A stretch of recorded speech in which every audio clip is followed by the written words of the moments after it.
Meus amigos, tudo bem com vocês? Daniel Browne falando. E começou mais um vídeo desse quadro que é, na minha visão, o mais especial desse canal. Começa mais um TBT do Browne. Embora seja o quadro com menor índice de audiência aqui do canal, porque não é factual, é o quadro mais gostoso de se fazer, na minha opinião. É aquilo que mais me cativa, me fascina naquilo que eu faço, no jornalismo, no futebol, no Botafogo. E na maioria das vezes, quando possível, a gente faz uma alusão com o momento presente. E a gente sabe que amanhã é o Dia dos Namorados. O que eu vou fazer então? Se liga no TBT do Browne, que está começando agora. Throwback Thursday, para você que é mais velho, né, não sabe o que significa a expressão, trazer de volta ao passado para esta quinta-feira. Acabou de se tornando uma tradição cultural, né, na história da internet, você relembrar fatos do passado nas quintas-feiras. Então, dito e feito, o TBT do Browne começa agora, de uma forma pra lá de especial, relembrando os romances dos antigos jogadores do Botafogo.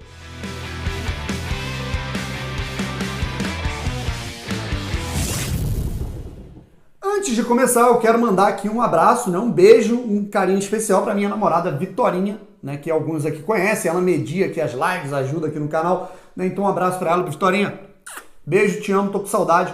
Né, a gente tá longe aí por conta dessa situação de quarentena, mas em breve a gente vai se encontrar aí. Quinta-feira, 11 de junho e amanhã, dia 12, é o Dia dos Namorados, cara. Ótimo momento para você ficar com o teu parceiro, com a tua parceira. Se você não tem, né, melhor momento para você tentar ter alguém, enfim. Né? E a gente sabe que no mundo do futebol, o romance, ele tá muito entrelaçado com a bola. Pessoal, vamos lá. Eu vou começar essa história aqui, né, que eu já contei em algum TBT do Browne anterior. Mas é importante a gente relembrar porque ela é muito legal. Envolve, né, uma mulher, a esposa de um jogador. Tô falando do craque Didi, que também foi tema do último vídeo. E essa história, claro, envolve a sua mulher, a sua esposa da vida toda, né, o grande amor da vida do Didi, a atriz Guiomar Batista, uma mulher de personalidade forte, né, e que realmente era grudada com o Didi. Um era chaveiro do outro, literalmente. Essa história que eu vou contar, ela tá presente nesse livro aqui. Não só nesse, né, O Velho e a Bola, né, que tem inclusive a ajuda, né, na organização do meu amigo Rafael Cazé, que é o cara que me contou uma das histórias que eu vou aqui mostrar para vocês. Né, ele também contém no livro, na autobiografia do Nilton Santos, né, que eu não encontrei aqui na minha bagunça. Mas, enfim. Como é que é essa história, rapaziada? Na Copa do Mundo de 1954, disputada na Suíça, o Brasil vivia um momento de, vamos blindar a seleção brasileira, tem que ter um máximo de concentração, né? Não pode ter ninguém aqui porque tinha acontecido uma tragédia. Foi a primeira Copa logo depois do Maracanaço, a Copa do Mundo que o Brasil perdeu no Brasil em 1950 para o Uruguai no Maracanã. E aí a Guiomar, né, a seleção brasileira já estava lá na Suíça, concentrada, a Guiomar queria ver o Didi na concentração. A seleção brasileira, a CBD, barrou a entrada da Guiomar, ela ficou uma fera, mas que também não gostou nada de saber disso.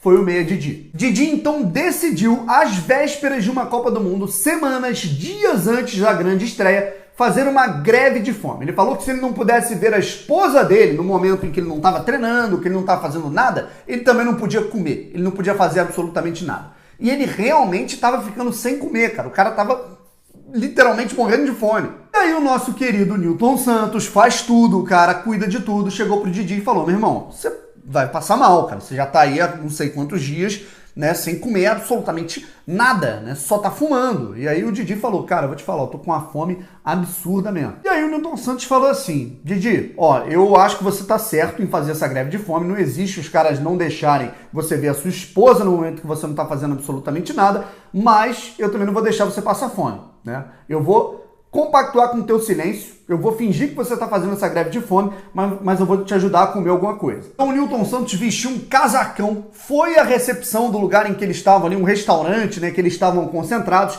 e aí roubava, né, do restaurante pão, bife, né, presunto, queijo, frutas, colocava tudo no casacão e levava para que o Didi pelo menos forrasse o estômago. Então o Didi continuou essa greve de fome por algum tempo.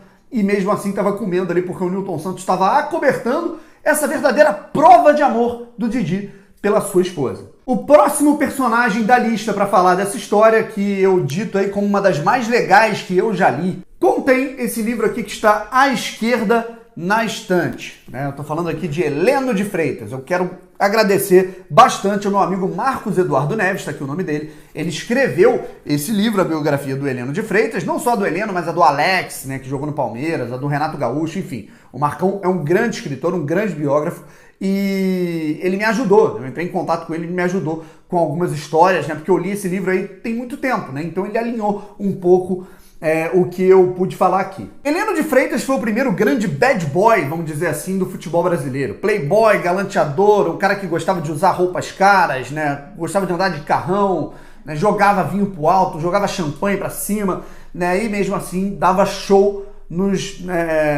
dentro de campo. E, é claro, dava show dentro de campo também. Heleno de Freitas até hoje é um dos maiores artilheiros da história do Botafogo. E com todo aquele estilão, né, bom vivant, é claro que o cara se envolvia com algumas mulheres. A história desse personagem, e não só desse, do João Saldanha também, tá nesse livro. Mas não só nesse, mas nesse aqui também. Dá pra ver aqui, né, eu tô aqui com o dedo nele, a biografia do João Saldanha, né, em que eles contam ali como era a juventude dos dois, cara, ali o momento ali de adolescência, né, começando a entrar na fase adulta. Heleno de Freitas e João Saldanha eram muito amigos. Embora o estilo de vida fosse bem diferente, né, João Saldanha era um socialista ferrenho, era um cara que cultivava mais as coisas simples, né, era um cara que gostava de beber a sua cerveja e tudo mais. O Heleno de Freitas era um cara mais do bom vivant, gostava da alta classe, né? As festas do Copacabana Palace, mas eram dois caras que se casavam bem no rolê. E os dois tinham algumas coisas em comum, como por exemplo, cada um morava numa casa onde tinha muitas pessoas. O Heleno de Freitas sempre teve muitos irmãos, né? E irmãs, o João Saldanha também, né? Então acabavam sendo casas um pouco cheias para que eles pudessem se divertir e ter um lugar para levar as moças à noite, digamos assim. E na época mal existiam motéis, né, para que você pudesse resolver esse tipo de problema. O que João Saldanha e Heleno de Freitas fizeram? Alugaram um apartamento em Copacabana. Os dois moravam por lá, né? Acabou me fugindo aqui da memória qual era a rua, né? Eu devo ter aqui encontrado, vou até colocar nos comentários depois para vocês darem uma olhada, deve estar em algum dos dois livros, né? Mas a questão é que eles alugaram um apartamento, né, para poder se divertir e levar as moças que quisessem, né, depois das festas, né, dos botequins, enfim. Só que o problema estava resolvido? Não é bem por aí, cara. Né? A portaria do prédio, ela fechava às 10 horas da noite, né? Como João Saldanha e Heleno de Freitas eram caras que chegavam fazendo maior barulho e tudo mais, né, e não só por isso, por outras questões, os condôminos, né, vamos dizer assim, lá do prédio, síndico e tudo mais, eles brecaram a partir de 10 da noite, não tem mais porteiro, vai ficar fechado o portão e ninguém entra mais. O João e o Heleno não tinham as chaves, né, da portaria para que eles pudessem subir pro apartamento e se divertir lá com as moças, se é que vocês me entendem. Então, o que eles tinham que fazer para conseguir entrar depois das 10 da noite? Obviamente que eles ainda estavam na rua, tudo mais, estavam saindo, bebendo. João Saldanha e Heleno de Freitas tinham pego a amizade com o dono do estabelecimento, né? Tinha um estabelecimento, uma fachada de loja, logo abaixo desse prédio, né? Então, você tinha acesso ao prédio, né, por meio dos corredores desse estabelecimento, e aí era uma solução. O dono do estabelecimento entregava as chaves para eles, eles entravam por dentro dessa loja, desse local, né? E aí subiam pro prédio e tudo estava resolvido. Será? Acontece, rapaziada, que esse estabelecimento do qual o amigo de João Saldanha e Heleno de Freitas era dono, que ficava embaixo do apartamento deles, era uma funerária. Meu irmão, imagina você lá na festa e tudo mais, porra, bebida, pá, não sei o que, encontrou a gatinha e tal, pô, vamos sair, vamos lá pro meu apartamento. Fechado, a gente tem que passar por dentro de uma funerária para entrar no prédio. Algumas meninas embarcavam na brincadeira de João Saldanha, Heleno de Freitas, viam aquilo como algo divertido, né? Não se importavam, e aí subiam.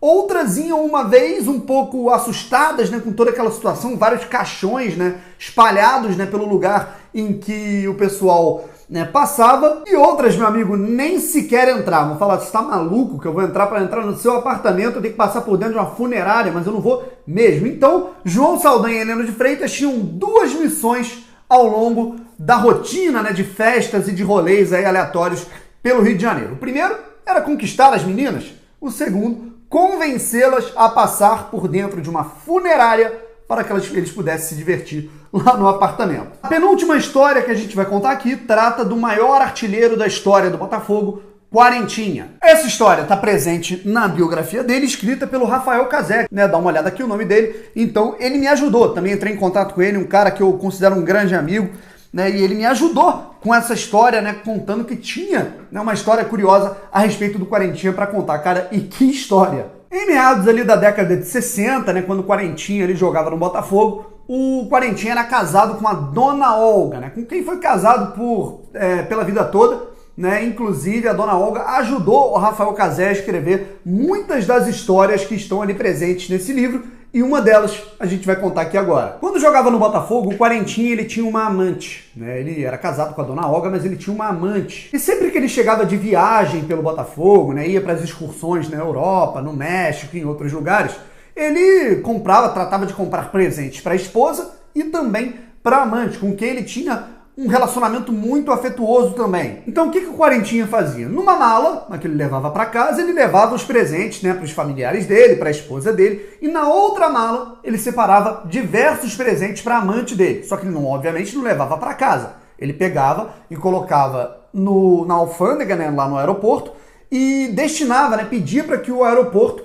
entregasse, né, via correio, à casa do destinatário. Era assim que o Quarentinha conseguia enviar os presentes do aeroporto para a casa da amante, né, presentes como perfumes, né, roupas, enfim. Só que em uma dessas voltas aí de viagem, o que aconteceu, cara? O Quarentinha foi lá, deixou a mala, né, com o destinatário para que isso fosse enviado para a casa da amante. O Quarentinha, mundialmente conhecido, nacionalmente, um ídolo nacional, um ídolo do Botafogo, maior artilheiro da história do Botafogo, um Botafogo que tinha Garrincha, Nilton Santos, o melhor time do mundo, um cara que constantemente ia para a seleção brasileira, todo mundo conhecia o cara. E a mala parou nas mãos de um funcionário do aeroporto, que era muito fã do Quarentinha e conhecia o jogador. Ele olhou lá o nome, Valdir Cardoso ou Quarentinha. Eu conheço o Quarentinha, não vou nem ver o endereço, vou enviar aqui para casa dele que eu sei onde é que ele mora.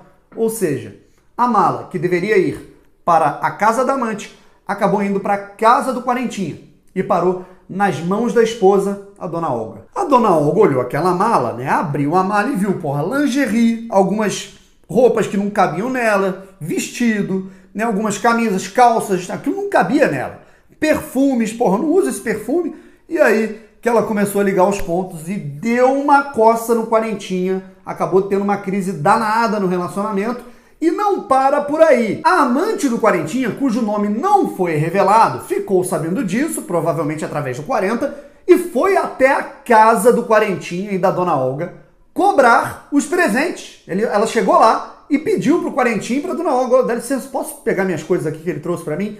A Dona Olga tratou de dar um couro nela, cara, mas deu uma surra nela, expulsou ela de perto da casa dela e assim terminou essa história. Então, não pule o muro, rapaziada. É uma grande dica pra vocês. O Quarentinha é um exemplo disso. Agora vamos para a última história e eu tenho o prazer de contar ela novamente. Eu já tinha contado por alto, né? Porque eu não tinha encontrado, né, essa história nos arquivos, né? E aí, finalmente, eu encontrei, depois de folhear bastante, o livro do João Saldanha, né? Que é esse aqui, Histórias do Futebol. O João Saldanha, ele conta algumas histórias que ele vivenciou como dirigente, como treinador, né? Como um cara ativo no futebol brasileiro, e uma delas fala da estreia dele como técnico do Botafogo em 1957. No primeiro jogo em que ele foi comandar a equipe dentro de campo, antes ele era apenas um diretor, assumiu o comando técnico da equipe, a partida foi no Pacaembu, entre Botafogo e Palmeiras. E além dos ajustes, né, o time do Botafogo era muito bom, então você não precisava fazer tantas coisas assim naquela época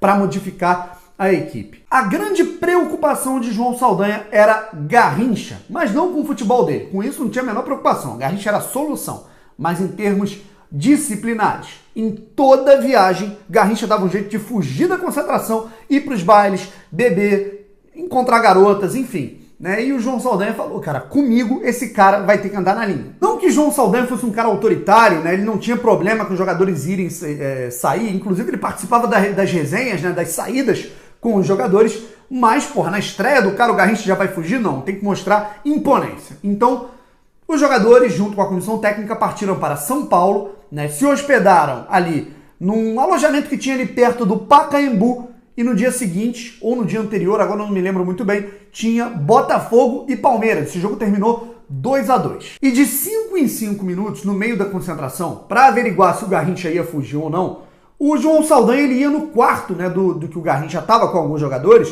e ele olhava, via se o Garrincha estava lá. E de acordo com o João Saldanha, o Garrincha estava lá com um travesseiro, né, dormindo, com um sono pesado. O João Saldanha até estranhou: o Garrincha dormindo essa hora, ele é um cara tão brincalhão dentro da concentração. Enfim, não vou nem mexer.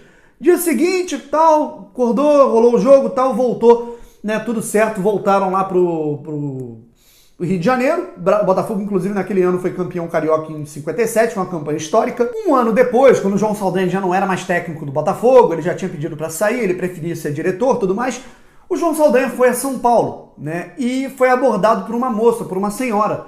Ô, senhor, o senhor que é o João Saldanha? Ele falou, sou eu sim. Por quê? Pô, é porque a gente estava procurando o Garrincha, né? A minha filha quer falar com ele. Quando ele olhou para a filha da senhora que abordou ele, era uma moça, agora desculpem, me falha a memória. Eu não sei, né, pelo que eu li no livro, eu não sei se ela estava grávida ou se ela estava com um bebê no colo, né? Enfim, eu sei que a data batia com o exato período em que o João Saldanha foi comandar a equipe na sua estreia em São Paulo e que ele estava vigiando o Garrincha. Ele logo pensou, caralho, como que o Garrincha escapou se eu tava vendo o cara o tempo todo e ele tava ali deitado?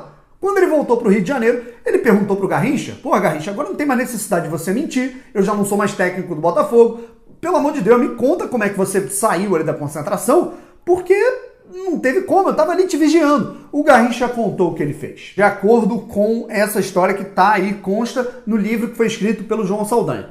Ele falou que pagou a um dos zagueiros do Botafogo, que agora me foge aqui o nome de qual zagueiro foi, o zagueiro que tinha a mesma cor da pele dele, né, tinha uma fisionomia parecida, né, um biotipo parecido, então ele deu um dinheiro e fala, cara, bota o travesseiro em cima da cabeça, finge que sou eu e fica dormindo. Fica aí descansando, né, finge que tá dormindo aí a noite inteira, eu vou ficar fora ali umas 2, 3 horas e aí retorno para a concentração. Dito e feito, o cara fez isso, ficou ali com o travesseiro, o João Saldanha achou que ele era o Garrincha, né, porque ele foi pro quarto que estava destinado para o Garrincha. Enquanto isso, o Mané fugiu da concentração pela janela e foi encontrar com essa moça. E como que ele conheceu essa moça antes de entrar na concentração? Ninguém sabe. Mané era um cara muito bom no drible e no flerte também. E o mais curioso, há quem diga que o Ninho do Amor, onde aconteceu toda essa confusão, digamos assim, foi justamente dentro do Pacaembu. Então, pode ter sido que esse filho tenha sido feito, de acordo com o João Saldanha, dentro do estádio do Pacaembu, que alguns anos depois o Botafogo viria a ser campeão brasileiro. Então, foram algumas histórias, rapaziada. Tem que contar aqui histórias sobre amante, romance, fuga de concentração, né, inferninho depois ali de rolé, né, com história até envolvendo funerária, casamento, enfim. O amor, o romance, ele prevalece aqui nesse TBT do Brownie que a gente contou hoje. Espero que vocês tenham gostado das histórias envolvendo aí Quarentinha, João Saldanha, Didi, Garrincha, Heleno de Freitas. Eu acho que ficou legal. Beleza? Forte abraço pra vocês, pessoal. Feliz Dia dos Namorados pra quem namora, pra quem é casado e pra quem não é. Tomara que vocês consigam ter um feliz Dia dos Namorados em 2021. Valeu? Fui!